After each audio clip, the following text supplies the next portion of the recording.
The views, comments, stories, and opinions shared within this podcast are my own or those of my guests, and in no way represent the views of the company or companies that I or we work for. All stories, events, and tales shared within this episode may or may not have happened in the manner in which they are told. They may or may not have even happened at all. The details have been changed to protect the innocent and the guilty alike. This is Squawk Ident. You're listening to Squawk Ident, an aviation podcast dedicated to the journey and the challenges surrounding the life and career of Aviator Tony and his guests. Together, we will explore the pathways to an aviation profession, the realities of what a professional aviator can expect in today's market, and we will share many stories along the way. I'm your host, Aviator Tony, an airline pilot currently flying for a legacy airline with close to 20 years on the flight line. This is episode 19 of Squawk Ident, recorded on the 18th of January, 2020, from the Aviator Sound Studios somewhere in Southern California. On this episode of Squawk Ident, I have the pleasure in speaking with an individual who has had an amazing journey on his path to becoming a professional aviator.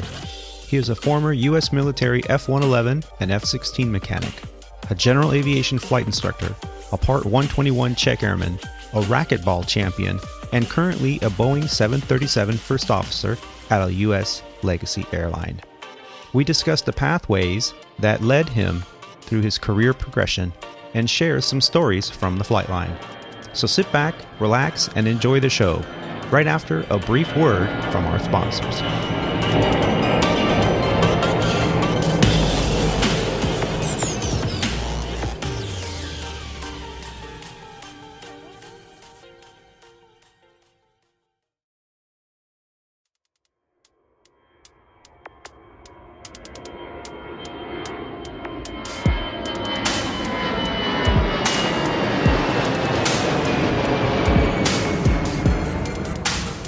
Well, ladies and gentlemen, welcome back to the show.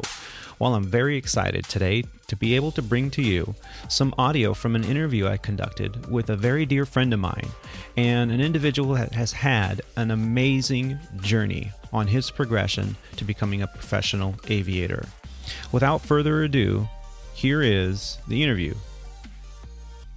Today we have a very special guest. We first met in 2005, my next guest, and we were flight instructing together. He was on his way out to the flight school, and I was on my way in. He has a background as an enlisted Air Force mechanic, F-111 and F-16 mechanic. Got a ride one day in a F-16 in 2001 and decided, oh my God, this is for me. So he went to a flight school in Chandler, Arizona, start working on his ratings, ended up in Florida to finish up his CFI, II, and MEI, and headed back home into Phoenix, where he started working as a flight instructor.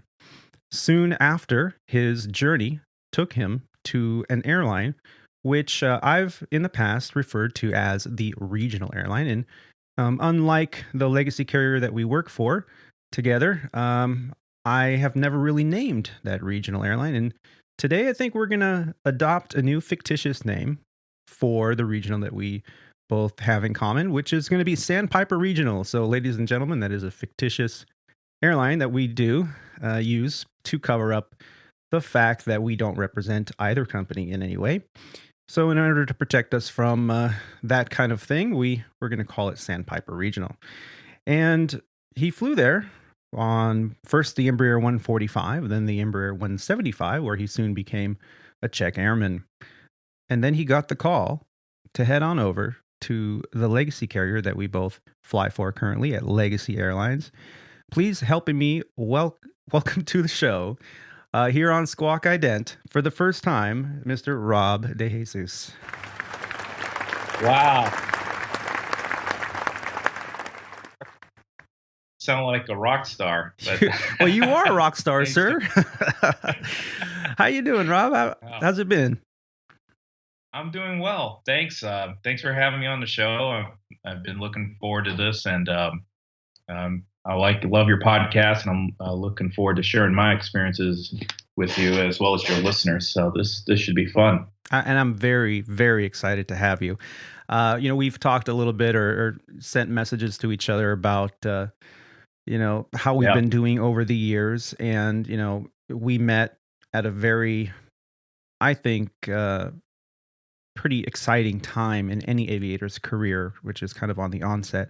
And I remember I interviewed you prior to getting a job. I was flying or getting my training at a school in North Phoenix over at Deer Valley. And the DE that I was using for my check rides suggested that instead of working here at this pilot farm that it was, this airline pilot farm, he says, why don't you go work for a smaller operator that just started kind of building back up after 9/11 and, probably be a better fit for you with your experience. And why don't you give this guy a call? He'll give it to you straight. He's not going to bullshit you. It's not a sales call. He's a flight instructor there. And I remember I called you up and you gave it to me straight, man. You were like, hey, man, this is what you're going to get. Here's the pros. Here are the cons, but that really, I can't tell you how much that shaped my decision to apply for Tailwind, which is it was a great experience. We've mentioned it before in the podcast. Unfortunately, they're no longer in business. And hopefully someday Tailwind 2, I don't know if that's ever going to get off the ground, but that was a great time. And unfortunately, we were coworkers for a week before you got the call? Yeah, it was. Yeah, because the transition was quick for me. So yeah, it was probably about a week between the time you came on to Tailwind and then I was headed out the door. Yeah. So yeah, it was really quick. Yeah. So unfortunately, we didn't get to share many student stories together. Yeah. But would have been nice. Yeah. But we kept up over the years, both at the Sandpiper Regional and now the Legacy Airlines. And wow, what an amazing journey you've had. Well, it has been, and I think same thing with your journey. I think they're very similar in many aspects, and from what you mentioned it a little earlier, the downtime in the industry, and to where we are at now. It's been a hell of a roller coaster for not only for me, maybe for you, but for a lot of people, and I'm just happy to say that I'm here. I'm still here. Yeah, we've survived the lost generation. Right? Or the lost decade is what I've heard people refer to, the lost decade. But now it's an exciting time because I think I talked about it in episode 16 or 17, where now is the time, if you're thinking about aviation, to get into it, because wow, it really is picking up.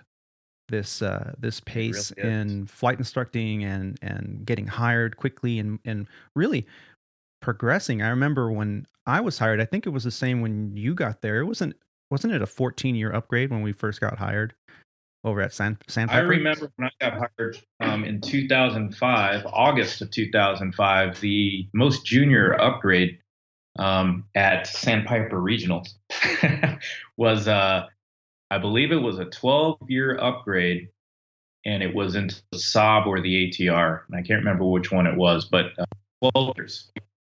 Wow. Oh, yeah. So it was, honestly, I didn't know about that when I got hired. I didn't know much about Sandpiper Regional Airlines when I got hired on. So it was just one of those deals where the first company to call me and offer me a job was the company that I'm going to choose, because at that time, like you said, it was, the beginning of the lost decade. And, just getting an interview and getting hired on was a challenge, and can't believe they actually called me up and asked me for an interview. So, she wrote from there. Yeah. So as you know, Squawk Ident is a podcast dedicated to the journey of not just myself, but the aviators that I have had the privilege to, have a conversation with over the years. And I always found that your journey has been very interesting. Starting out as, was it technically an A&P? Were you A&P licensed? Yeah, A&P and avionics. I had all those certificates. Yeah. Yeah, So, it became. so what was it? Something that you decided to get into once you were enlisted, or was this something like, how did you get into this aviation field? What sparked this, even as an A&P? Well, it goes all the way back to when I was a kid. My dad was an enlisted. He was enlisted in the Navy, and we were based at Pearl Harbor, Hawaii, which I know you like to go to Hawaii a lot. Yeah. And so he would, as a kid, he would bring me to Hickam Air Force Base, and we'd watch, the F-4s take off and KC-135s and all those planes out of the base. And I really fell in love with planes and machines really at that time. And then never really got into any serious thought about it because I was really young. But always I build models. I fly RC airplanes, and I still fly them today. But that's the way that I connected aviation, and that's how it kept my interest. And it wasn't until I graduated high school when some really good friends of mine who were actually going into the Air Force as pilots, they said, "Hey, you have a really good mechanical background. Did you know you can work on airplanes as a mechanic in the Air Force? And it's a really good career field, and something you probably should do." And I was like, "Wow, I never really thought about that. Where do I get that information?" And they led me to a recruiter and talked about the job, and that's when I enlisted in the Air Force and became an Air Force mechanic. And that was really the beginning of the actual professional career of aviation for me. And I went to training and got all my certifications out of the way as an Air Force mechanic, and became a crew chief on the F-111, later on the F-16. And throughout that time, with all my training, I was able to get the civilian equivalent to an aircraft mechanic rating. So I got the A&P and power plant rating, and the avionics rating. And just in case I left the Air Force, I would have those ratings in hand so I could become a civilian aircraft mechanic. But like you mentioned before, I got a ride in the F-16 and figured out that flying was a lot more fun. Yeah, for sure. And a lot less stressful than as being a mechanic. So that's how I got into flying. Now, I remember you telling me about that ride. That was kind of not a usual thing, was it? To get a ride in back of an F-16. Yeah, most people don't realize, or most people don't know, that in the Air Force, the officers are the individuals that actually fly the airplanes, and they take the aircraft into war zones and stuff like that. And the enlisted guys are, if it's a cargo plane or a large aircraft, they would be like the personnel crew on board, support crew, but still the officers would fly it. But on a fighter airplane, it's only the officers that take that airplane to battle. So me being a crew chief, I'd launch the airplane from my base, and I'd stay at the base, and the airplane would go out and fly its mission, and then it'd return, and then that's when I'd perform all the maintenance on the airplane. So getting a ride in an F-16 was kind of a rare occasion for an enlisted person. And they did do it, and they did give people rides, but there was certain, you'd either have to be, you'd probably have to receive an award or a medal, or recognized by your superiors as a superior airman. And for me, probably a long discussion somewhere else, but I was a professional racquetball player, and I represented the Air Force in inter-service championships. And so I had won the championship inter-service at that time, and that's one of the things that I got recommended for, so, and recognized for, and so they gave me a ride in the F-16. So from racquetball champion to riding in the back of an F-16 trainer. That's it, man. That's it was crazy. That's amazing. So, and it was amazing. Of course, here's what I think most of the listeners are going to want to know. You got to ride in the back. And I know that pilot probably showed you at least a taste of what the F-16 can do. Did you have the bag and did you use it? Well, that's funny. Let me tell you, he gave me 3 tastes, 3 bags. It was, and I later found out that there was a bet or a challenge on how quick and how many bags the pilot could get out of me. Nice. And the reason why was a lot of the pilots that were in my squadron were guys I played racquetball with for fun and for practice. So I'd whoop up on them on the racquetball court. So I was in their element. I mean, they were on my court, in my element on the court. So now I was in their element. Payback time. So payback time. So yeah, they put it to me. Yeah. I'm a member of the 9.2 G club. So oh my, really? That's crazy. 9.2 Gs. 9.2 Gs. And you didn't black out? Oh yeah, I blacked out a couple times trying to get to 9.2 Gs. The G forces experienced on those airplanes are incredible, and they teach you the I forget the name of the maneuver. I think it's Valsavic maneuver, or it's a hic sound you make to force all your blood, keep it in the upper extremities, and tighten your abs and your legs and stuff like that. Well, it's a technique, and it's something you have to practice.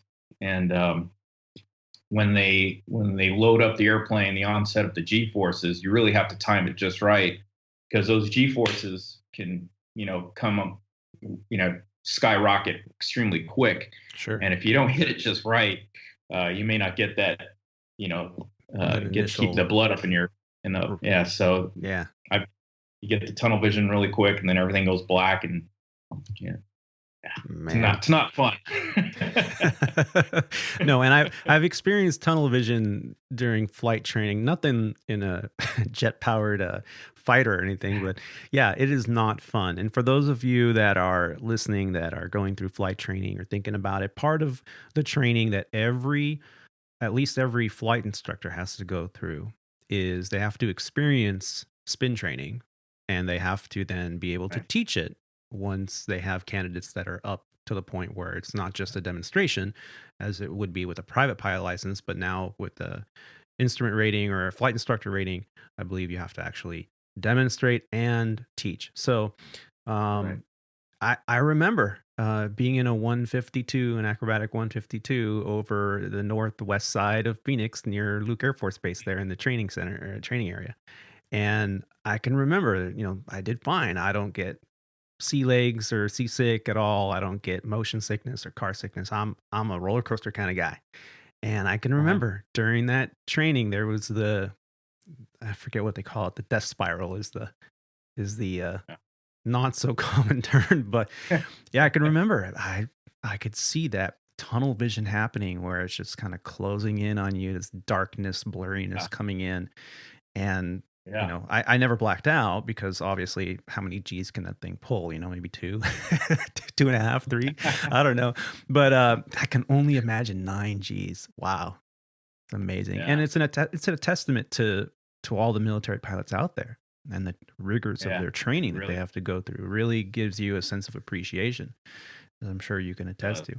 So you got this ride, this wonderful experience that if it wasn't for racquetball, you may not have been able to achieve. Who knows what your journey could have presented to you and what path you may have chosen. But here you are, you get this amazing experience, and it changes your life.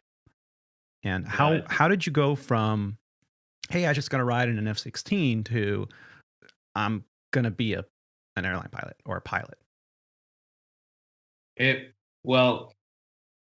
it's unexplainable for me, really. But just the feeling I had being up there and just being, bird's eye view of the world, being able to go from one point to another point in, almost no time. I mean, you just really watch the earth rotate below you and forget everything that life was like down, down on earth. It was just the greatest experience in the world. And, to be able to think that you can do this as a job and get paid for it was pretty enticing to me.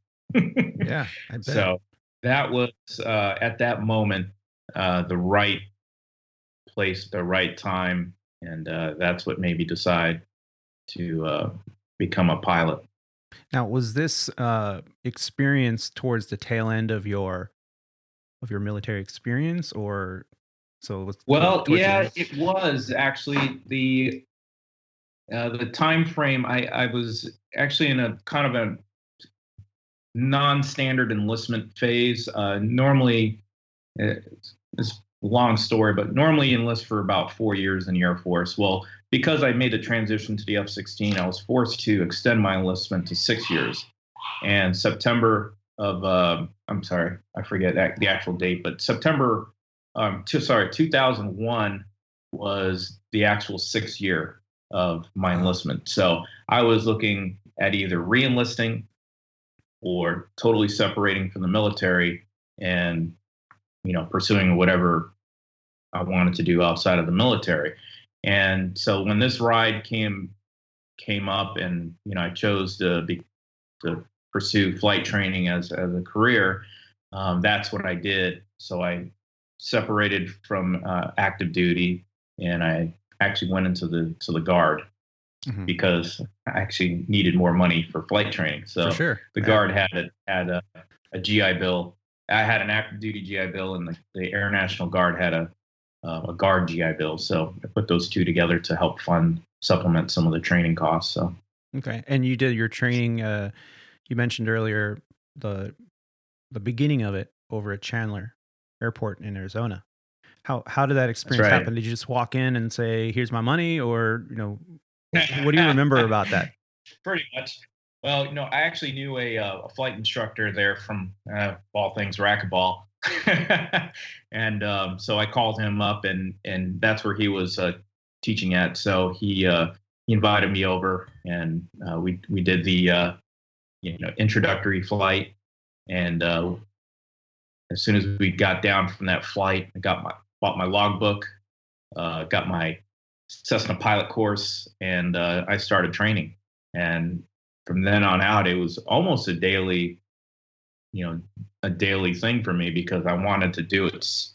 I was so passionate about doing it, learning and flying, that I wanted to be up in the air as often as I could. And so I almost have a lesson every day.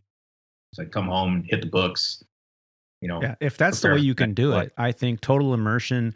I mean, right now we're hearing all about total immersion language, where people they'll go to Spain for a month and they'll stay with a host family, and by the time they come back, they may not be fluent, but they have this ability to speak Spanish better than you could 2 years worth of training in an environment, right? So when you're looking at something like flight instructing, if you have the ability and the finances, or with the scholarship, or with the GI Bill, or whatever you can do, if you can do a total immersion and do 5 days a week, or I remember, well, I went to what at the time was called a Pan Am Flight Academy over at Deer Valley, which was one of the busiest general aviation airports in the country at the time. And at the same time, that flight school was one of the largest. So it really was a farm. I mean, you had to do 2 sorties or 2 hops a day. If you were in ground school, you had to do your 4 hours of ground school, and then in the afternoon, you'd be scheduled to do flight instruction. If you were not in ground school, then you were doing 2 flight instructions a day, and sometimes they were back to back. Sometimes they were separate with 2 different instructors. They really catered to what it would be like at a regional airline. right? Yeah. And you had to Mhm. dress, you had to wear the uniform, you had stripes. No stripes meant Yeah. you were a private, one stripe Yeah. meant you were instrument rated, and two stripes meant you were Yeah. commercial. It Even was, the environment. yeah. So Yeah. the environment was there. And I think that complete immersion 7 days a week is, it's not about getting it done quickly, because the fast pace of it all isn't there to get it done quickly. It's there to adjust you to being taking in knowledge from a fire hose. It's a common term that we Exactly. use. Yeah. So the fact Yeah. that you were able to get into it and just dive into it really, I think, helps with the quality of instruction that you're receiving, because you're not I forgetting totally. things. Yeah, some people Yeah. that do it like once a month, twice a month, that's great. If you're on a budget, Instead, definitely. if you're there all every day, you know, your frequency is high, twice a day, 7 days a week. You're hearing it, you're seeing it, you're, even though you don't think you're memorizing anything, you're just hearing it so often, and you're seeing it so often that it starts to stick after a while. And Yeah. you don't have any external distractions while you're there, so you're really just, you just start absorbing everything that you're around. Yeah. And I think I listen to quite a few podcasts, obviously, and that's very recent in the last few months. Trying to diversify my knowledge and my experiences with this podcasting medium that has grown so exponentially here in the past few years. And one of them that I listen to is a wonderful show that I highly recommend. It's called The Art Mhm. of Manliness. And The Art of Manliness is a gentleman who, that's all he does is an interview. And the interviews could last anywhere from 45 minutes to an hour and a half, just depends on who he's interviewing, mostly authors and things like that. Well, he had one Mhm. one individual on there, and if I can find it, I'll put it in the show notes, but he had one individual on there. He was going to college and didn't like the pace of things. So he started doing online courses at the same time that he was doing courses, and and physically, and he realized that the online courses, he would go through them twice as fast, and he would watch the videos at 1.5 or 2 times the speed. So they're kind of like speed reading. So he's like getting immersed, and at first I thought, this is really, it's not going to stick, because you're going such a pace that, how can you go beyond rote memorization to all these things? But Right. in listening to this individual who had written a book about the quality of total immersion, the quality of really picking up the pace and diving into something, and it started to make sense. And one of the aspects that he talked about was, we read a book and then we like write a note card, or we study. We learn how to study, right? We usually learn how to really start studying in junior high, high school, and we learn Right. about taking notes and reviewing your notes, and outlines and note cards and whatnot. And he said that's so backwards, because when you don't know the answer, if you're reading the answer and you go, oh yeah, I know that because I just read it, and I know it. But it's not until you take that note card away and try to Right. grab the answer, even if you get it wrong a few times, your comprehension increases so much more when you're under the pressure of not having that fallback. So when you are in this total immersion in flight training, and you're going at a pace that is so fast that you don't even have the time to go back. Oh, I think it's in chapter 4. Let me go look for it. No, no, no. What's the answer? And it really does help with the quality of what you're trying to grasp. And it's interesting that you mentioned that. I just thought of that. I thought I'd mention out there. So the podcast that I recommend is called The Art of Manliness. Really great show. But let's move Well, forward. So you did the flight school, and you didn't quite finish it, because you mentioned earlier that you started flight school in September, of 2001. This is beginning of September 2001, right? So, right. And then as everyone in the world knows what happened 11 days later. So how did that affect you personally in your flight training during that beginning of that lost decade? Well, it affected me in the way that, as far as flight training, there was a big delay.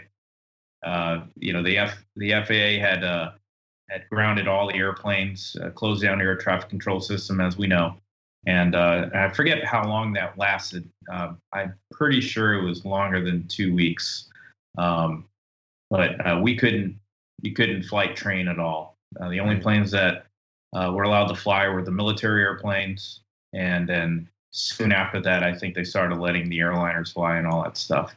So flight training, from what I knew, up to that point, ceased to exist. Yeah. So we were just waiting on the FAA and obviously the military and the government to figure out how they're gonna, open up the skies again. And so it slowed down my training, sure, quite a bit, because I was like we talked about, I was pretty much every day at this flight school. Yeah. Going out there. So that stopped. And but what continued for me, and I think I kind of alluded to that earlier, was I was in the Guard. So they actually activated my Guard unit. I was actually based at the Guard unit in Tucson International, which if you've flown into there, you've seen the F-16s there. The flying tacos, baby. What's that? The flying tacos. That's right.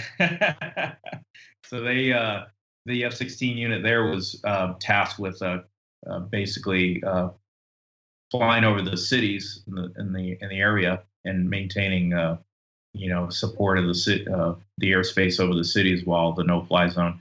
And I remember sitting in my backyard one day in Arizona, actually on my day off in Phoenix. And actually, I lived out in Gilbert at that time, and this was during the ATC shutdown and everything. And I already spent a week down at the Guard unit, so they gave me a couple days off. And I'm in my backyard, sipping my coffee, just reading the newspaper, and just really noting how eerily quiet the air was, because you didn't have anything flying, no airlines, no nothing. And in the background, I heard a very faint sound of a single engine airplane. I mean, just stood out like a sore thumb, because there was nothing supposed to be flying. And you hear this little plane just, like coming in from the distance, like coming in, from wherever, it's coming in. And it got louder and louder. I mean, not really loud, but, just getting close. And then all of a sudden, out of nowhere, you hear the F-16s come roaring in from wherever. They're probably at 18,000 feet. They just come swooping in full afterburner, and they intercept this guy. They had two or three jets just doing, breakoffs and maneuvers around this airplane. And at this point, the plane got close enough where I could, kind of get up on the chair and see over the houses and see what's going on. And these planes were intercepting the Cessna, who probably was, some farmer out in the middle of Arizona coming in to get some supplies and groceries and gas for this little airplane, and didn't check notes and had no clue what was going on in the world. Yeah.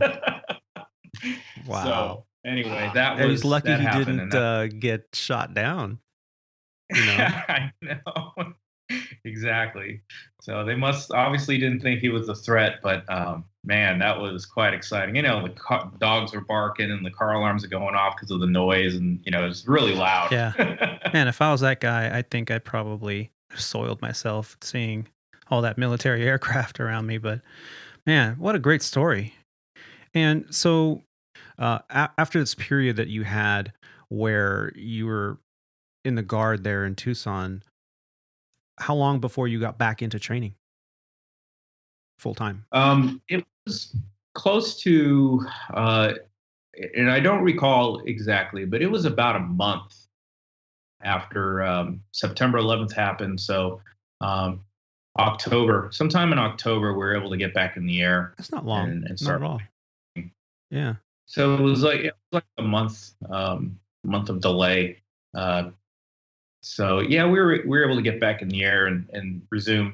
At that time, obviously, it was my instrument rating because I had just gotten my private, so started my instrument rating again, and yeah, so went back to it, hit the flight school, try to pick up right where I left off, going every day and trying to build a time and get all that training in. Yeah. So you ended up completing your instrument and your commercial, single and multi. Is that, and then multi-engine rating? Yep. Yep. And then Got my instrument commercial. Yep. And then actually got my instrument commercial. Then I got my CFI certificate after that. Then I went back and got my commercial, and then commercial CFI, MEI, MEII kind of thing. So okay.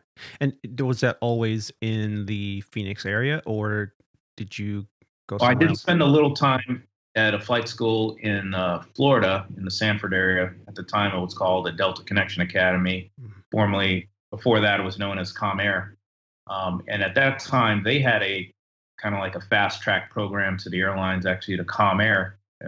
Anybody, one of those regional airlines that no longer exist. Yeah. But that's probably a whole story by itself. But yeah, I thought that was a good gig because it was very similar. The program was very similar to what I was looking for. The fast track, fast pace, total immersion in the training environment. And I thought at the time it was a great idea. However, I decided to come back to Arizona and finish out my training in Arizona due to the financial aspect. It was pretty expensive to attend that school, that program down there. So, and also at the time, because of the state of the airline industry and everything with the September 11th happening, there weren't a lot of students really that were wanting to go into the airline industry, and that's what that ComAir Academy was catering to. So when I became a flight instructor, you really didn't have very many students to begin with. So that was kind of a scary moment because that's when you really want to start building time and you actually start getting paid to fly too as a flight instructor. So there were no students or not enough students to go around. So that's when I decided to go back to Arizona and talk to the Tailwind folks, and they were happy to have me come back and become a flight instructor for them. And even then, what year was this when you went back to Tailwind here and started flying as an instructor there? Yeah, it's hard to remember, but I think it was about 2002 or 2003 timeframe. Yeah.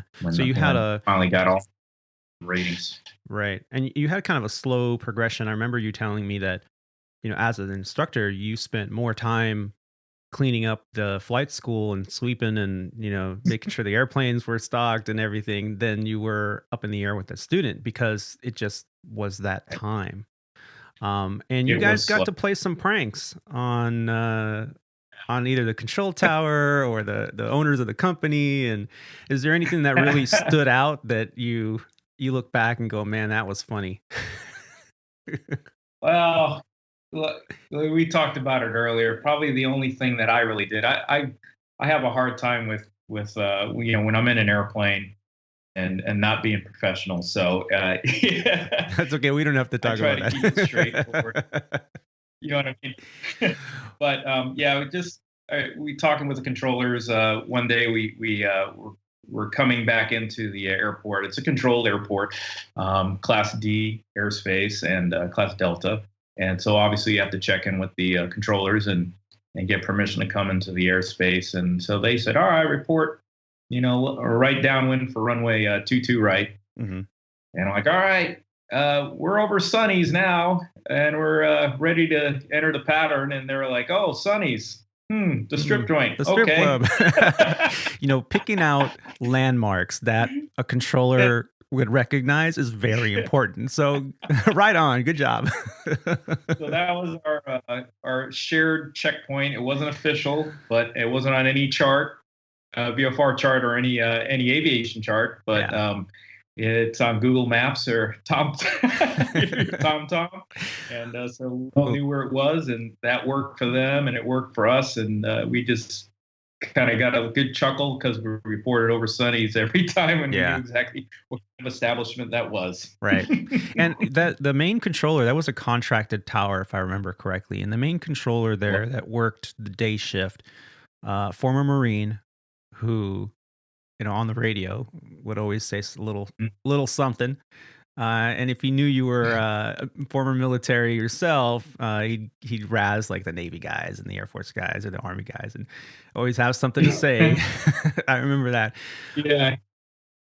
It was so long ago, though. I can't remember, half the things we talked about, but it was a good time. It was a lot of fun. Yeah. There was a lot of learning going on, and I'm very grateful to have had that experience. Out there I'm actually a subscriber or like their Facebook page. So anytime they say something or take a picture of the airfield on Facebook, it's nice to see that because we shared a lot of moments there. So it's pretty fun. I can remember that in that tower, that they encouraged, at least for Tailwind, we had a very good rapport with the owners of the company and with the tower controllers there. And they would say, hey, when you have a student who is going through their private pilot, after a few lessons, give us a call. And, you have I think they had to have their driver's license or something with them. And then just have them go a tour, as long as you escort them. And I remember every student pilot I ever had, after a few lessons, I'd say, okay, come in about 45 minutes early tomorrow because we're going to do a tour of the tower. And if time was permitting, they'd let us go up into the tower and we'd sit up there for a good 20 minutes and get their perspective. Yeah, it was a wonderful experience. I don't know if they do those kind of things anymore. From what I understand, that is still available. Yeah, I think it's still available as long as you have a student pilot certificate or a pilot certificate of any kind. Because I did visit the we call it the approach control facility in Westbury, Long Island, for New York, and all you have to do is have your pilot certificate there. It also helped that I had a buddy who worked there, so. But he said that any pilot is welcome to the facility. They'd still have to do a background check and all that fun stuff. But actually, I'm not sure if it's background check, but they still have to get your name and your pilot certificate and all that stuff. So verify your info. But that was really I bet. He was actually a student of mine at Tailwind. And he became an air traffic controller. Nice. So that was a kind of a neat full circle transition for him and. For me, so anytime, and actually he's a controller now in Phoenix. So anytime we go to Phoenix, I kind of send him a text message and a heads up, see if I can get some preferential vectors into the airport from him. But usually he must be very senior or something because he doesn't work that often. So I was going to ask you, how's that working out for you? Only once have I ever had a really good vector to the airport where I didn't have to stay on the arrival. We just kind of went straight to the numbers and and landed. But hey, it's good. Anytime he's on the radio, though, it's kind of nice to hear a familiar voice and just get a little personal on the radio with the highs and hellos and stuff like that. So, and it's a small industry. I mean, after any period of time, you just, as long as you're, maintaining a good rapport with people that you come across. I used to mention this, especially to new hires, whenever I was conducting IOE and we had our pre-sequence interview over the phone. I'd always call them a day before and say, hey, do you have any questions? How did training go? And, then when we met on the aircraft and we would fly along for the week, I'd always mention a couple things that were not part of, official IOE. I'd always give them the kind of a couple speeches, nothing to lecture, but just to say, hey man, this is a small community. You think that you look around and there's how many thousands of pilots out there, but after time, you never know. That flight attendant that was giving you a hard time might just be your captain in 10 years at another place. So you so correct. Yeah, it's such a small world, and it only not only applies to aviation, but it applies to anything in life. You try not to burn any bridges, because you never know when that particular person that you come across, whether positive or negatively, is going to be, directly, something important to use further down the line, or maybe not so important. But you just gotta treat everybody with respect, and treat people the way you'd like to be treated. Yeah. The golden rule is something that used to be just shoved down our throats as kids. And you and I are about the same age. And, we grew up hearing the golden rule constantly. And I haven't heard anybody say that in a long time. And it's a shame, but you're absolutely right. So you got all your ratings, you did your flight instructor time. And I remember, going to, as I mentioned earlier, to Tailwind as well. And you were on your way out. You were one of the first classes to get hired at Sandpiper Regional after 9/11.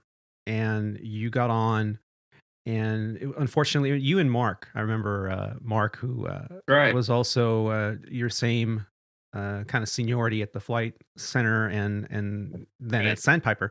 And you guys left, and I stayed on, and had my handful of students and my responsibilities there. It's actually a great experience, Tailwind, for me. And maybe one day in a future podcast, I'll talk about my role there and coordinating with RPOI and the FAA and whatnot to help improve the school. But it was a great learning experience for me there.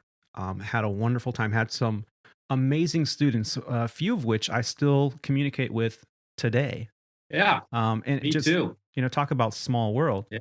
And it is. And you went on, and then I remember I started to see the people that I had helped hire to be flight instructors at the flight school were getting jobs at regional carriers ahead of me, because they were just applying, and I thought, at the time I was a new dad for the first time, and I was like, am I really gonna just sit here and flight instruct and be this assistant chief over here and take care of all these the office responsibilities on top of the flying responsibilities? And for what? I mean, it's a seniority based industry. Yes. Let me get my feet wet. So I called one person. I called you. And I said, man, what's going on, man? How do you like Sandpiper? I don't know. I heard it's like a 14-year upgrade over there. And again, for a second time, you gave it to me straight. You told me exactly the pros and the cons.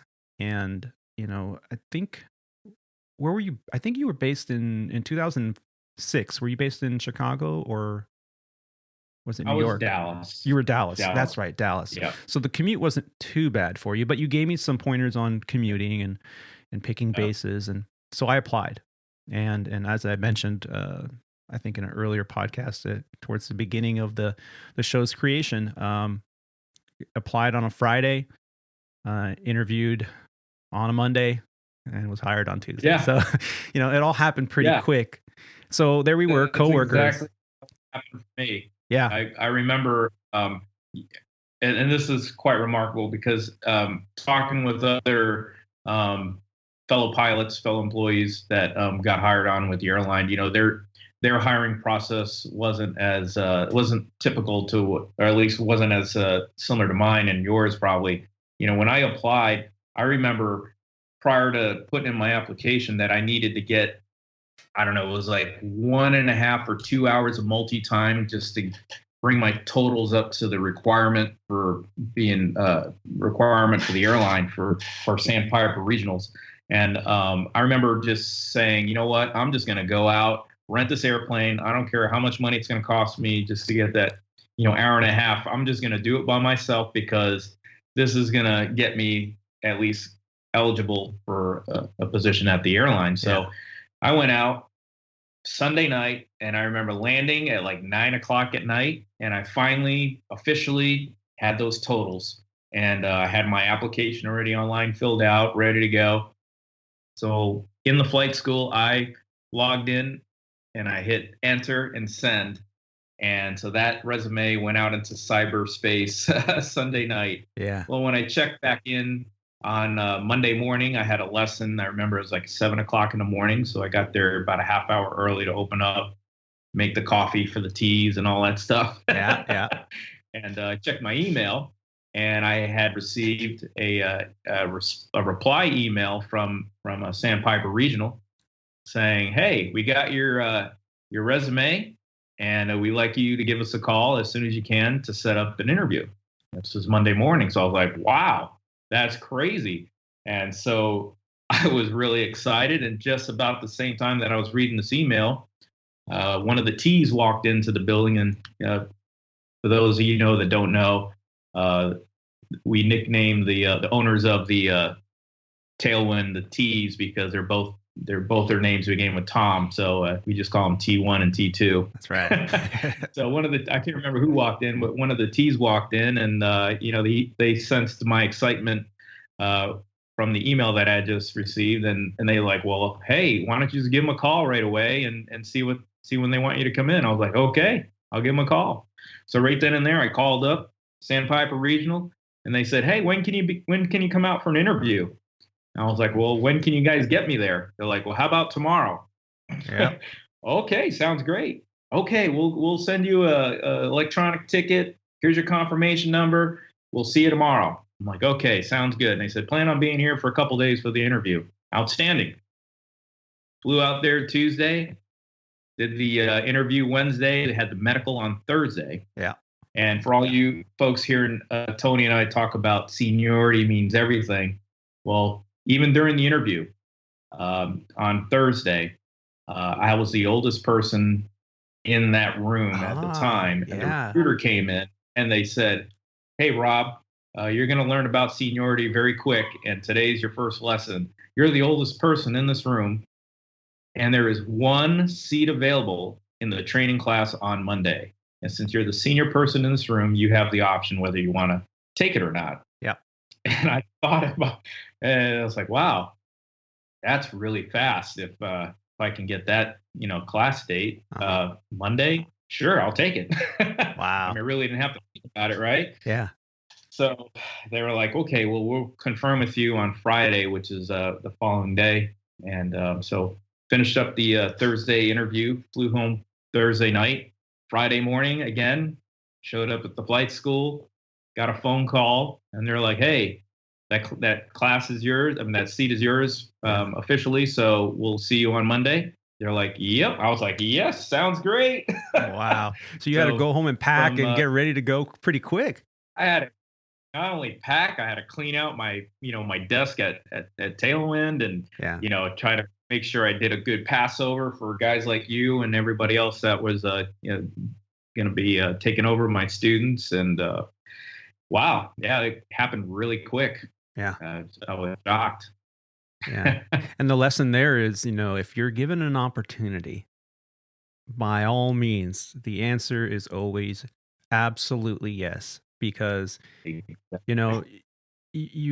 get comfortable and you're like, well, it's too much. I need a couple weeks here, and you start putting up these barriers to your journey, and you don't want to do that. Adjust and do your best, because you could always tweak it and adjust it, but those opportunities, you have to recognize them, and it sounds like you recognized it immediately. Yeah, and and it also, another thing probably to add to that is always be prepared, for the something you can't prepare for. So always, have your documents in order. Always have your your radar on, so to speak, on things that are out there, and be prepared to know what you need to do if that opportunity were to present itself to you, because you never know when it does, and when it does, you want to at least have something going in that direction, or something prepared in that direction, so that you're not trying to start up fresh and get into it, and you may end up taking too much time, or may not be interested in it at all. You know what I mean? But at least that you're at least going in the right direction when it comes. Right. And so you spent quite some time over there at what we call Sandpiper Regional, and you started out. Yeah, Embraer. 36 days and 8 hours. How many years? 12 years, 36 days and 8 hours. Wow. So you were there about a year and a half before me, and I think when I left there, it was about 12 years and a few months. So right around the same time frame. That's actually quite interesting. So you started out on the Embraer 145, had a great experience there. Did you upgrade on that equipment? I did. I upgraded on the Embraer 145, and it was an upgrade surprise because, like we talked about earlier, upgrade times at Sandpiper Regionals when I got hired was about 12 years into a turboprop. Well, I remember it about five and a half years into my time, and there had been a vacancy bid posted. And honestly, at that time, I didn't really pay attention to it because I knew that, hey, if anything, I want to be based in Dallas, so I wasn't interested in anything else other than upgrading the captain. Mm-hmm. And I knew that a captain upgrade was, at least at that time 7 years away because it was, 12-year upgrade. Yeah. So, but however, backtrack to initial training, one of the crew members that happened to be in training at that time said, "Hey, why don't you just go ahead now and put in your bid for captain? That way, if it happens to come up, you at least have it in the computer, and you never know." Right. And so initial training, 5 years ago, I put that in, and I put in all the bases that were available, Chicago, New York, so on and so forth. So anyways, fast forward to the time frame that I'm talking about now, about 5.5 years later, I started getting text messages and emails from coworkers saying, "Hey, congrats, Captain." And I'm like, what are you guys talking about? Yeah. I'm not a captain. I'm a first officer, and I'm happy to be a first officer. But I don't know where they're getting this captain nonsense from. I guess they must think that, I don't know. I don't know what they were thinking at the time. Yeah. And finally, somebody broke the news to me, and they said, "Hey, you're going to be a captain in New York on the Embraer." Nice. And I was like, "Are you kidding me? How did this happen? What's going on? Why me? How come? What happened to this, 7 years worth of guys in front of me?" Yeah. I had gotten the award. So my upgrade was about 6 years at Sandpiper Airways. So it was shocking. Yeah. So I upgraded in 6 years and was a captain in New York for my first upgrade. Yeah. And then the exciting news there was, at the time, most of the regional airlines in the country were dealing with I think the kind of like the pre-wave of shortages of pilots. Now, at the time, if you spoke with union reps or company management, they said, no, there's no looming pilot shortage. It's a farce. Right.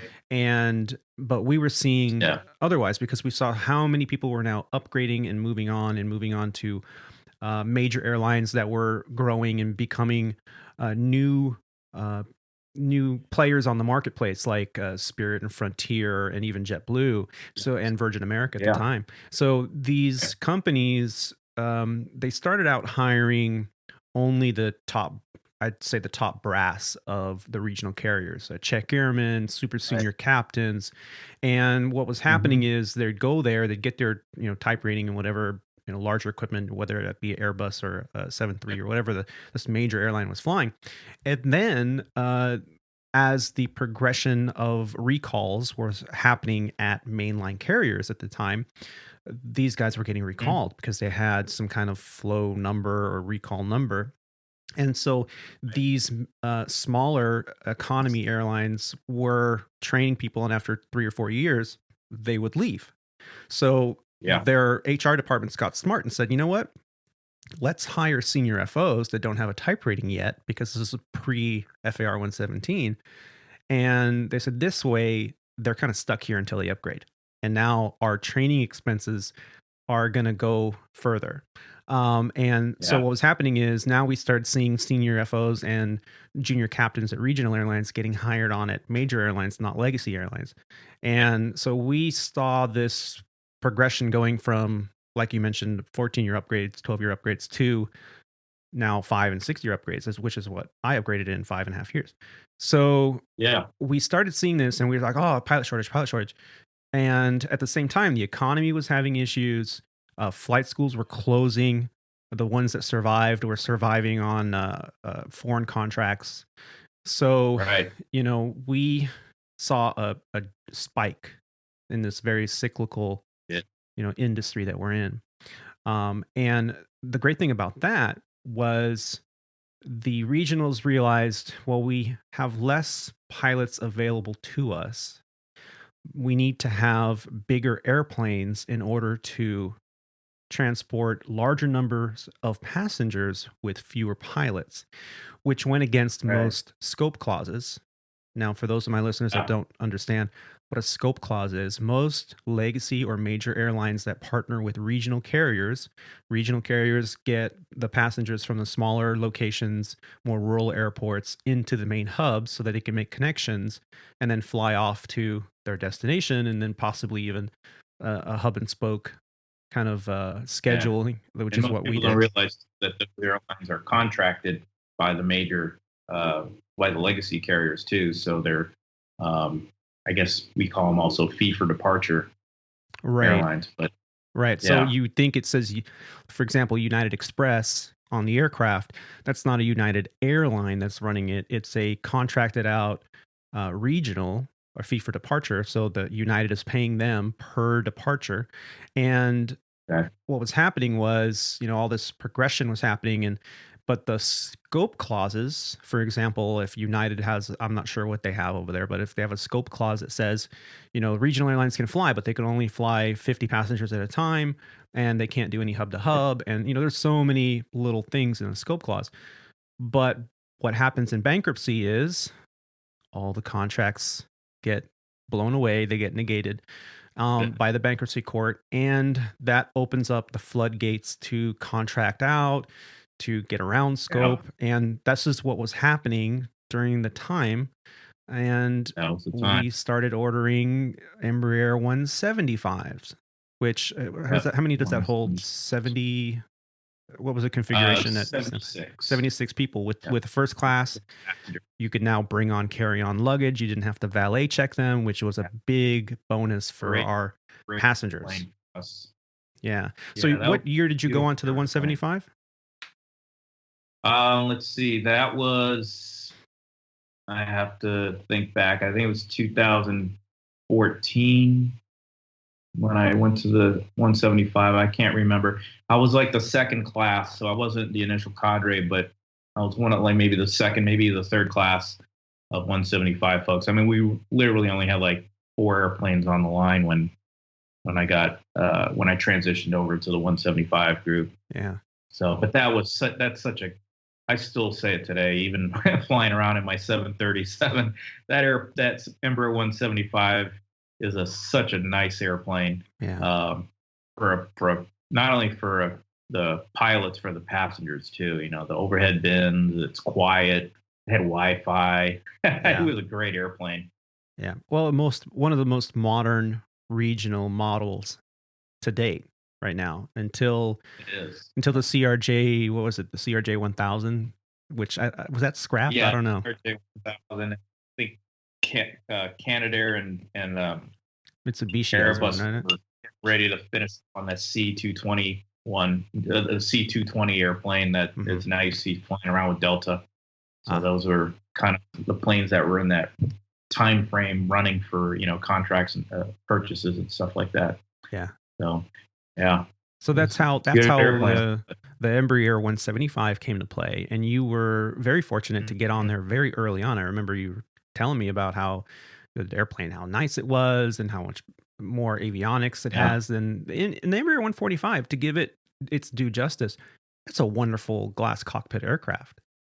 Whether that it was a great airplane. Yeah. So it just did a big improvement on. I love the Embraer 145.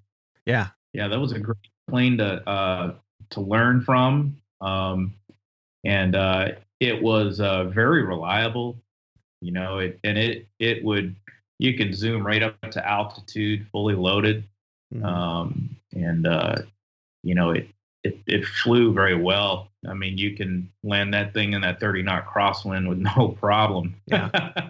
And it is a little rough in turbulence because of the stiff wing, but it was fun. It was fun to fly, but making the transition from the 145 to the 175 was a very easy transition because the Embraer folks did a good job of making sure that the airplane, there were a lot of similarities between the two models, and it seems like what they really did was they just take some of the things that needed improvement on the 145 series, or I guess they call it the 135 series.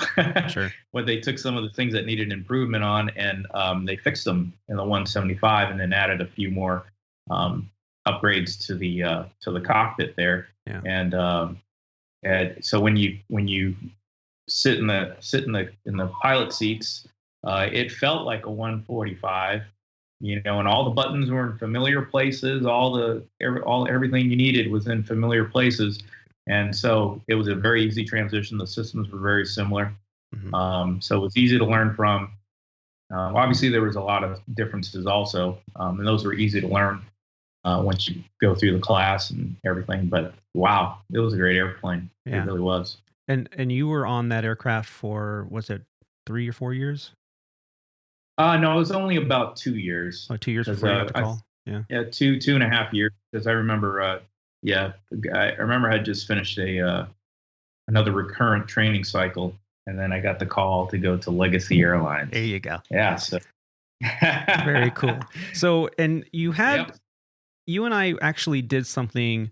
We shared a similar job over at Sandpiper, which was they had asked you to be a check airman on the 175. I think right around the same time they asked me to do it on the 145, because I stayed on the 145 because I was afraid that if I went to the 175, I might get seat locked, because it wasn't even on the radar, because you went on like on the second tier of people to get hired on that aircraft. I think they only had 4 or 5 airplanes, like you mentioned. And I, living in Southern California and commuting, I liked the flexibility of being on an aircraft that was at practically every base, and the schedule was, you know, the options were the most options possible. So I stayed on that aircraft for that reason, for quality of life reasons. And by the time I thought, hey, you know what, maybe I should go check out the 175, get another type rating under my belt. It's always good to have, you know, if you ever have an opportunity, in my personal opinion, to get a type rating on an aircraft from your employer, and they're paying for it, by all means. I mean, you know, spend a couple of years on an airplane, go get another type rating, because it's another tick on your resume that you never know might be something that makes a difference. So I stayed a little longer. So by the time I even considered going to the 175, I just thought, you know what, I'm going to stay put, because if you were seat locked, they wouldn't let you flow until I think 1 year at the time at Sandpiper. Yeah. So I stayed on, but we both were check airmen, line check airmen at the same time. Right. And that experience was, and still is, absolutely my favorite part of my aviation career. Just being able Mine to. Too. Totally agree. Yeah. So do you have an experience or some advice that you'd like to share that you saw as a common issue with new hires or with upgrading captains at a regional level that you'd like to share? Sure. Yeah. The you know, at the time, I remember when I was actually a new check airman myself, and we were actually getting a lot of brand new pilot. Well, shouldn't say brand new, but our new hires were flight school new hires. You know, they were a lot of CFI guys coming straight from a flight school. Yeah. To the airline, into the 175, and that normally I don't think is too big of an issue anymore today, because of the quality of training people are getting out of these flight schools. But at the time, I think it was still a developing thing, and so the students would on paper would be, look really good on paper. Mm-hmm. And they probably did really well in training, which is why they made it to the flight line and to us as a line check airman, IOE instructor. But then you give them the airplane, and there were some issues you always had to work out. And one of them for me was just getting them used to the workload and the pace that you would have to be working at every day at Sandpiper Regional, because as you know, the tempo of the operation there is really quick. On the 145, I remember doing 4 legs, sometimes even 5 legs a day, 25 turns, and that's a lot for a new hire. So being able to take when you get that new hire who's used to that flight training where they come in, they're done, they talk about what they did and what they're going to do later. You really had no time to do that in the airline, and you had to land. Okay, you need to forget about what just happened. We'll talk about it later at the overnight, but we need to get the airplane turned around and get it going. And just kind of getting them in that mindset was not so challenging, but you really had to almost crack the whip a little bit, because be for departure airline, and you had to be on time, and you had to get things, you had certain things you had to do. But any one particular case, it's hard to remember anything that stood out more than anything, other than I did have one situation where we had this one student, and of course I'm not going to mention any names. So don't worry out there. Yeah, right. And honestly, I don't think I remember the whole name, but but basically this student was this pilot had already finished simulator training, so they, like you said, type certified, and they were ready to go on the flight line. So we just had to do the IOE portion, which introduces that particular pilot to the operation and flying the real airplane. Well, this particular person had already been out on the flight line for, I think, 2 weeks already. Oh. So usually, remember, it was 25 hours. I think I remember was the minimum flight experience required to be signed off for IOE.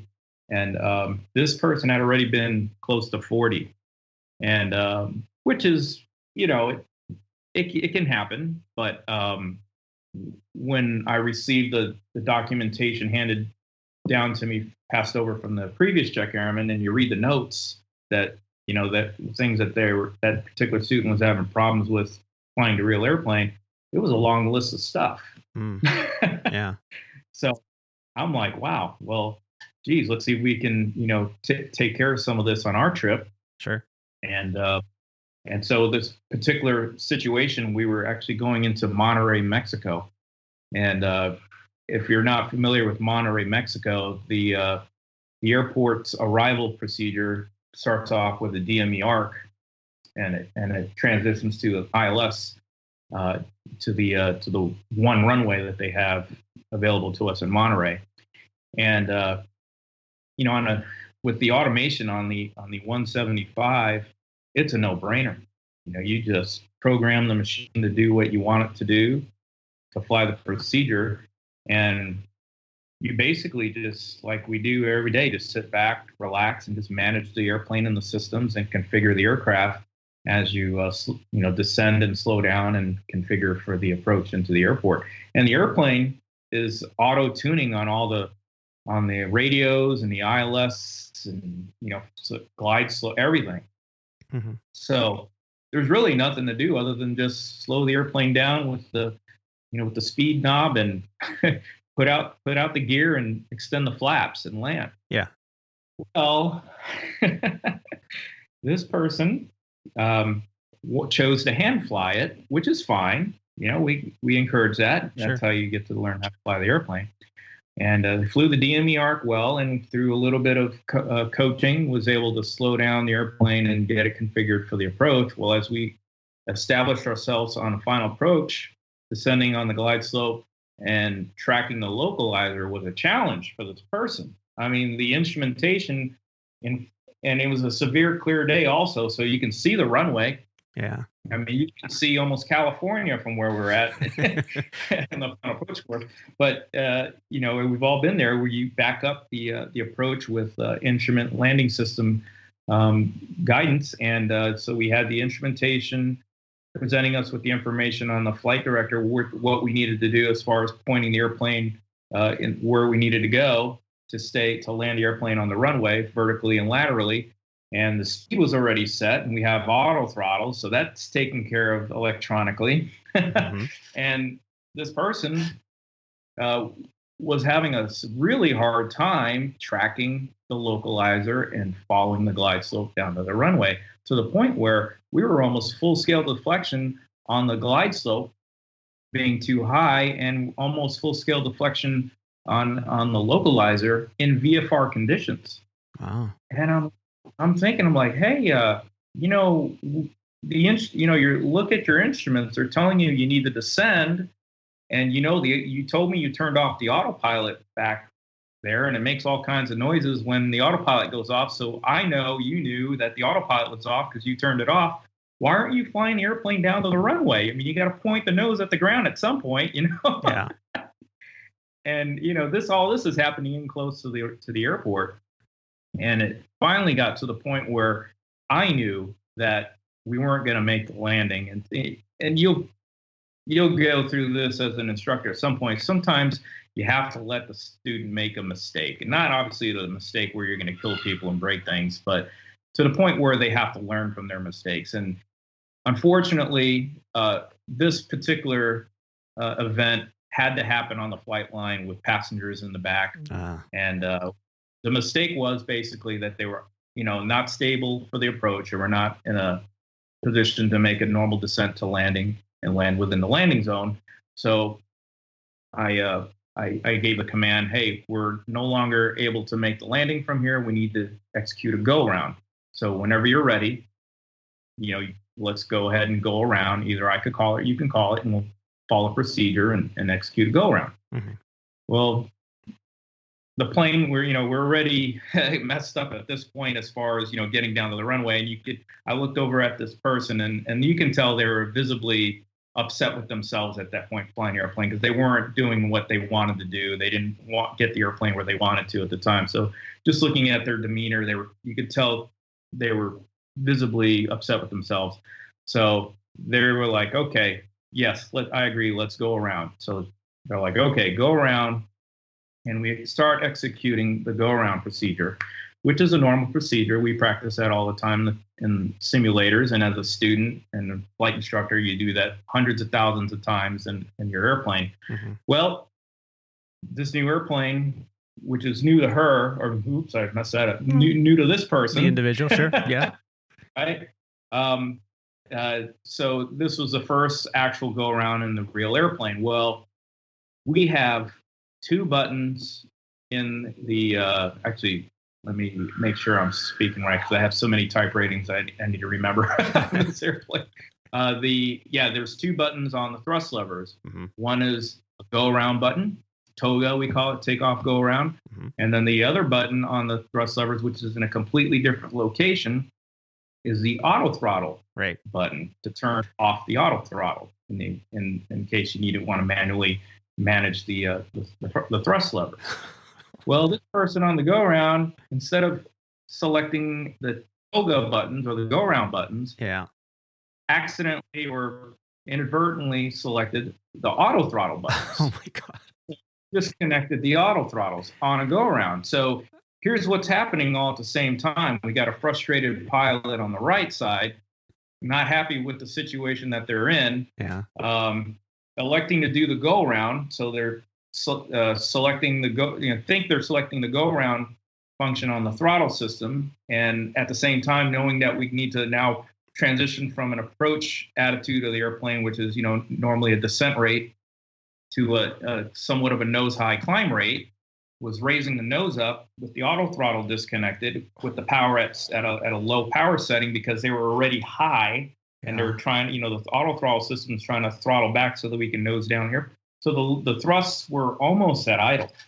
So the nose starts to come up, I see the pitch limit indicator start to make its way from the top of the of my PFD, and we all know what the pitch limit indicator tells us in professional pilot world. That's the limit of your pitch to where the airplane will, once you hit that indicator, will stall. It'll set off the stick shaker, and on the Embraer 145, you'll actually get a stick pusher.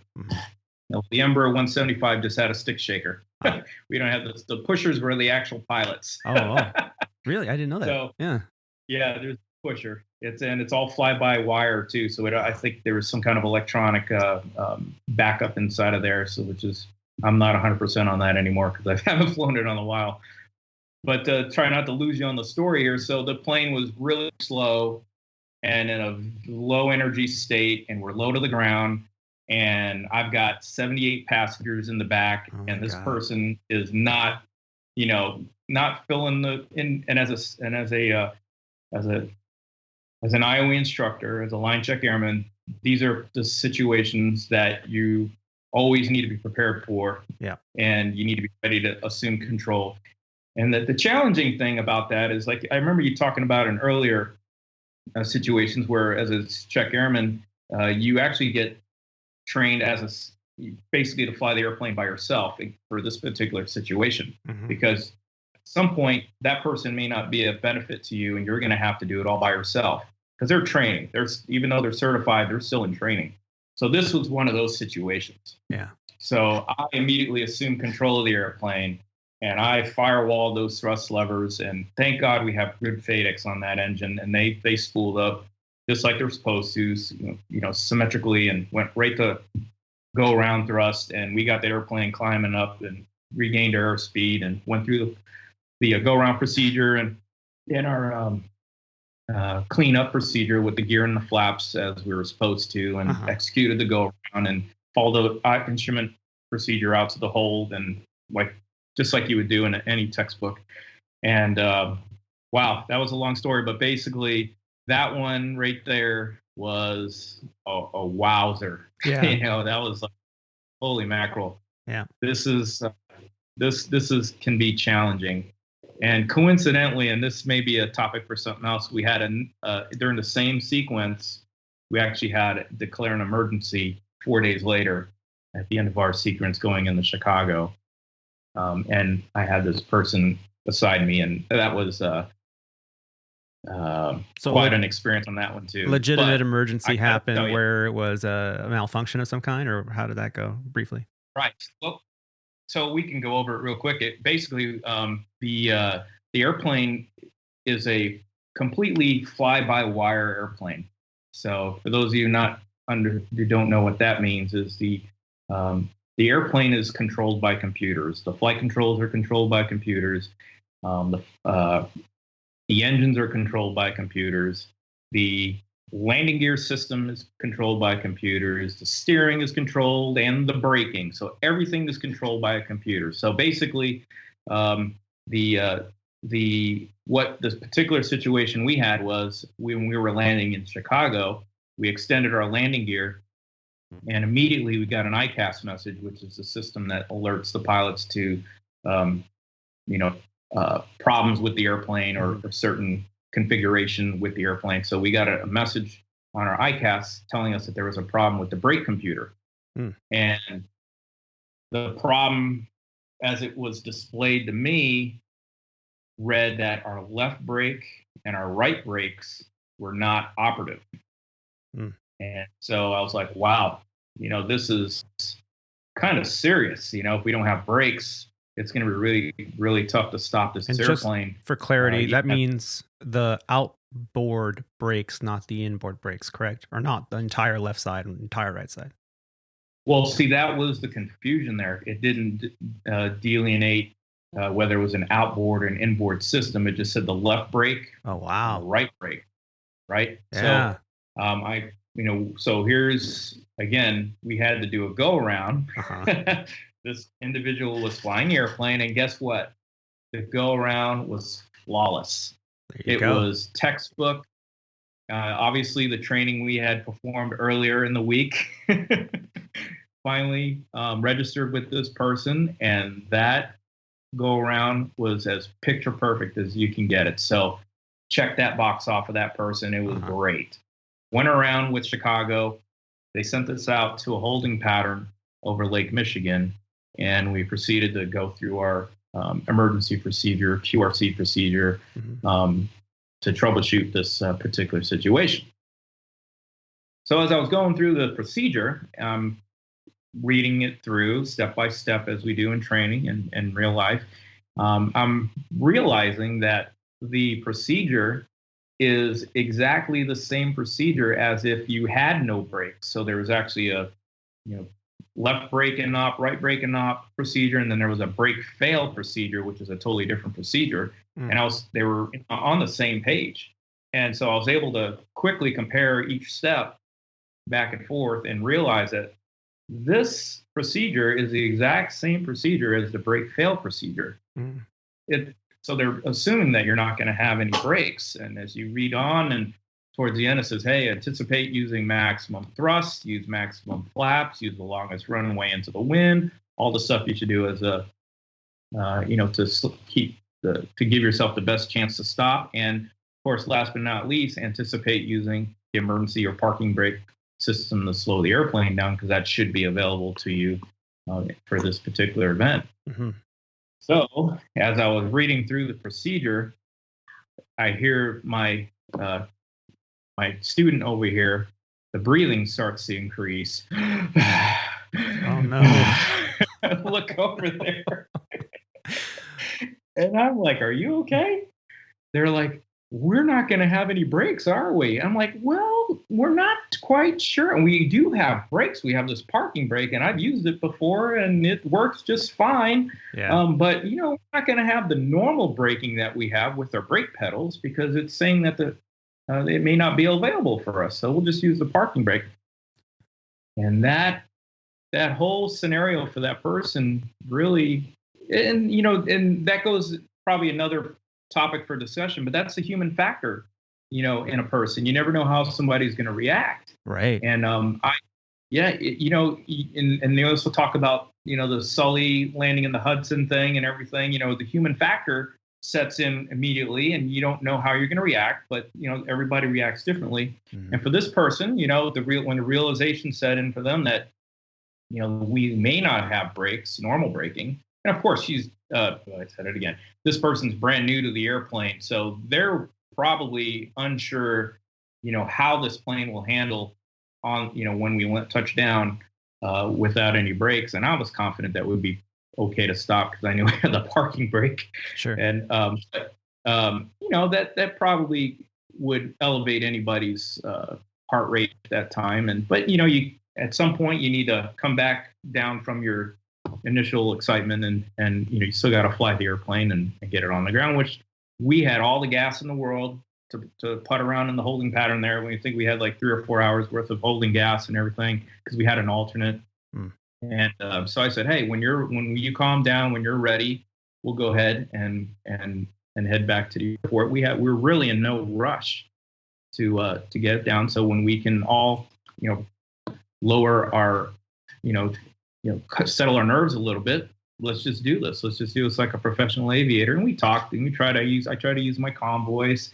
And be honest with you, when that person got a little excited, I felt sorry, or not sorry, but I kind of felt, passionate for them, the feelings that that person. I kind of like, wow, that's I hope I never get like that in a situation that I'm presented with that I'm not ready for. But you kind of have to be like, all right, we're okay. I feel for you, and I got a little. Hey, we're gonna be all right. I gotta admit, it caught me by surprise too. But we're gonna be able to take it down to the airport, and we're gonna be just fine. But we just gotta do what the procedure says, and as long as we do what the procedure says, and we'll be just fine. And obviously, we also talked about scenarios that are outside of the procedure that we may anticipate. Hey, if we do, leave the runway, how are we going to handle that? What's the procedure for evacuation? Let's talk with the flight attendants and prepare them and the passengers, and all that stuff that goes on to that kind of emergency. So we wanted to make sure that we were ready for this approach and landing into Chicago. And to finish up the story,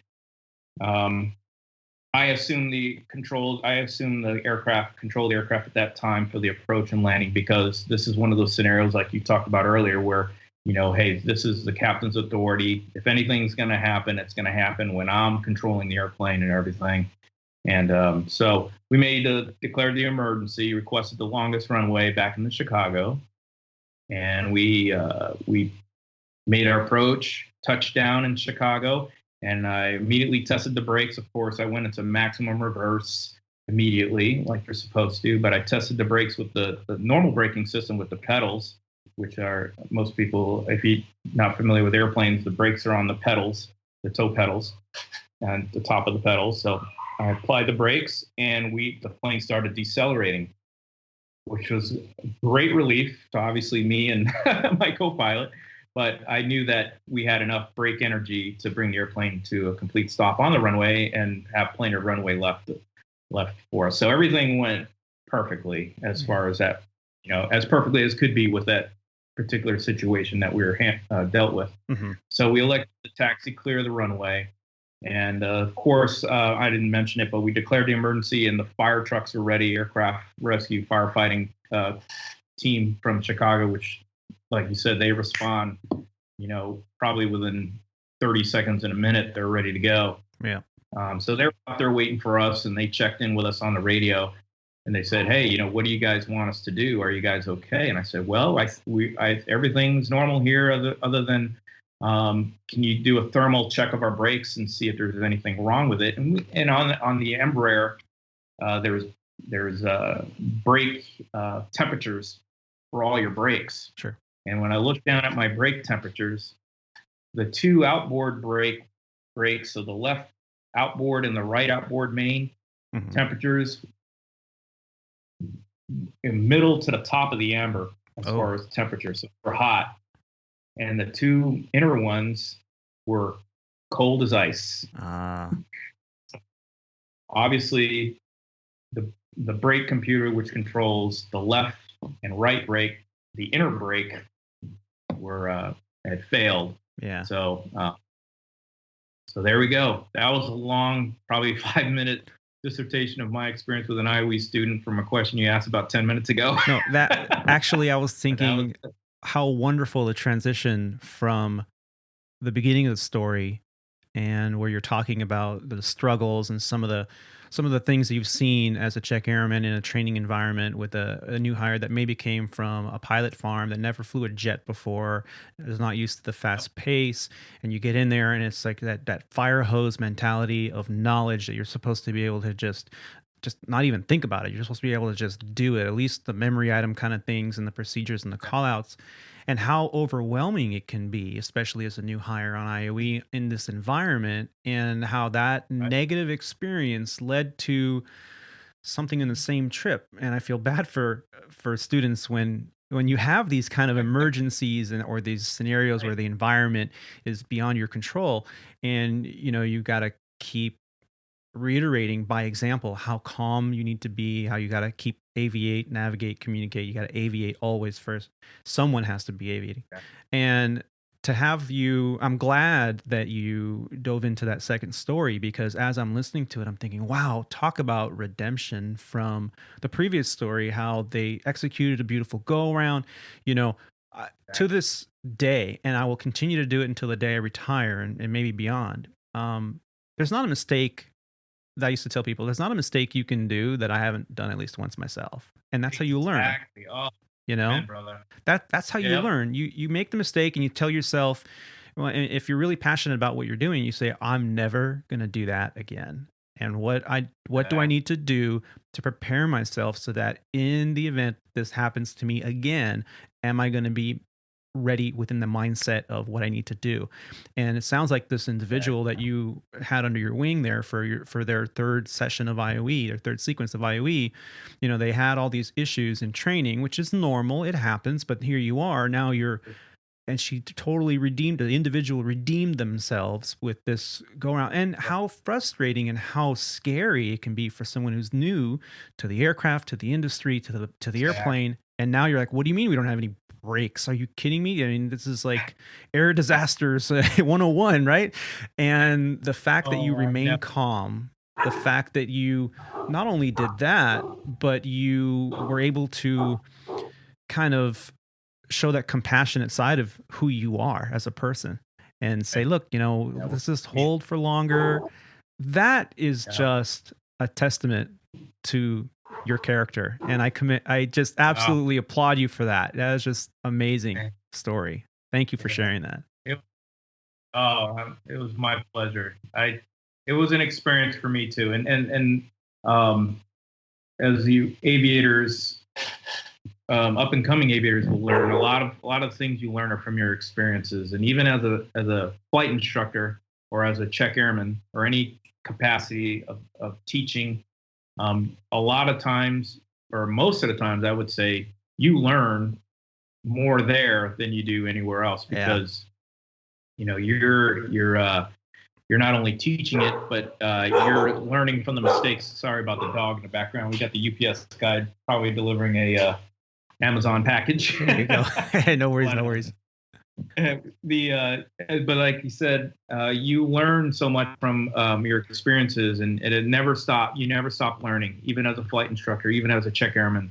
Yeah.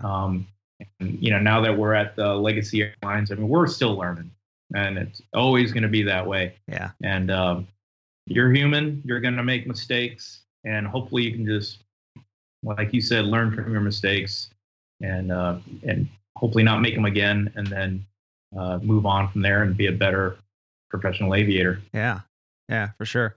Well, just to kind of wrap up our time together today, you have moved on from Sandpiper Regional now about 4 years ago. Is that correct? You got the call to go on to Legacy.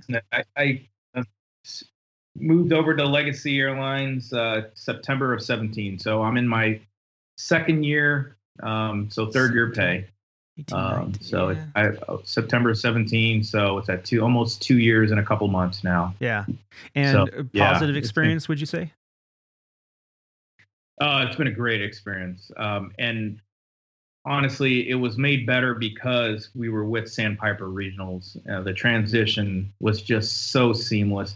And I got to tell you, it's been incredible for me just knowing that, when it all started back in August of 2005, I interviewed once, which was a blitz interview, because I told you, we went through the story earlier in the podcast, where I applied on a Sunday and I was in class on a Monday.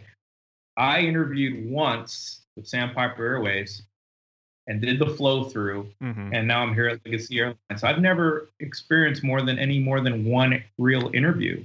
Yeah. A lot of our coworkers, they've been to different airlines and different regionals, and they've gone through 2, 3, sometimes 4, 5 corporate. And it's really amazing that we're here where we are, and our interview happened. For me back in 2005, I think you were 2006 or 2007.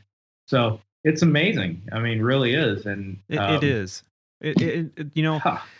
We lucked out, and neither one of us ever got furloughed. We haven't had to experience that, although there are people that have been furloughed. Even at Sandpiper back in the day, there was a time where there were people there.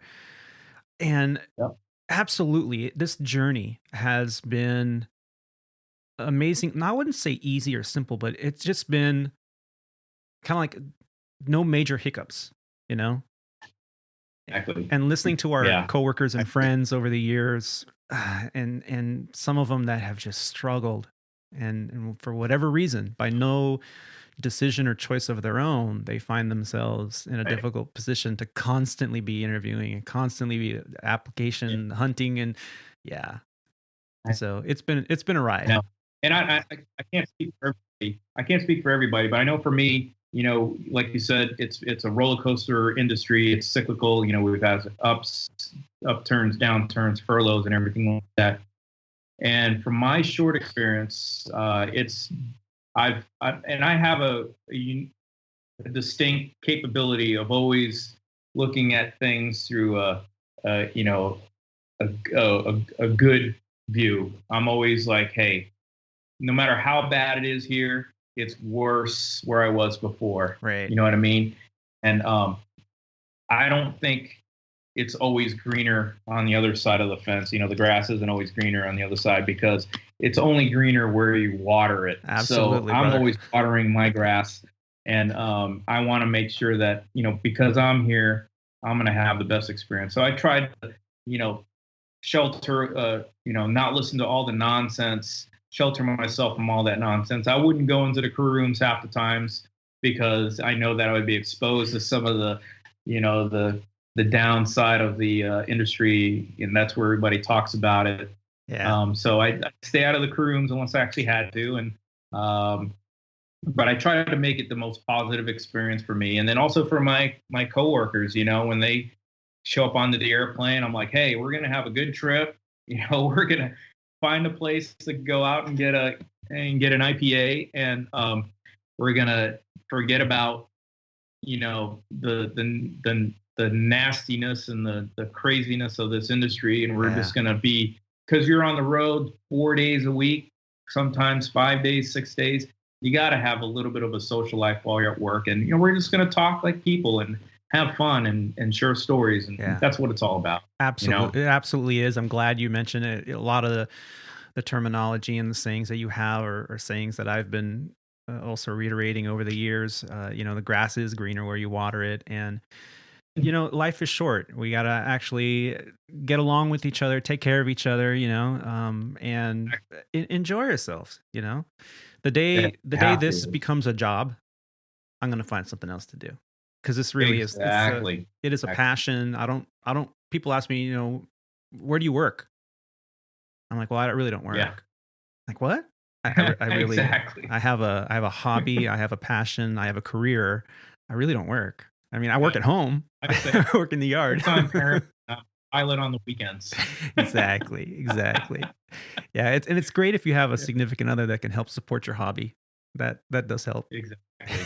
It's true. My wife has really been supportive. She was the breadwinner for a long time because of Sandpiper Regionals, and I know things have gotten a little bit better, at not only Sandpiper but other regional airlines. But when you and I got hired there, I think I actually took a pay cut from the flight instructing job to go work at Sandpiper. Yeah.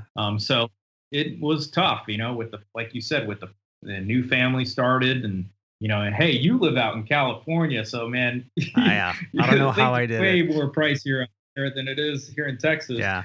But it's tough, but I tried to live within my means, and doing that helped me de-stress my life of the financial aspect of the industry, which was it's always an issue. That's always is. But again, you got to just look at it from a positive perspective. Hey, I'm flying airplanes, I'm having fun, I'm doing what I want to do, I'm going for a run on Maui or Miami, and going out to seeing things that the normal 9 to 5 person doesn't get to see, right? Or they only get to see when they go on a vacation on your legacy airline. You know what I mean? Right.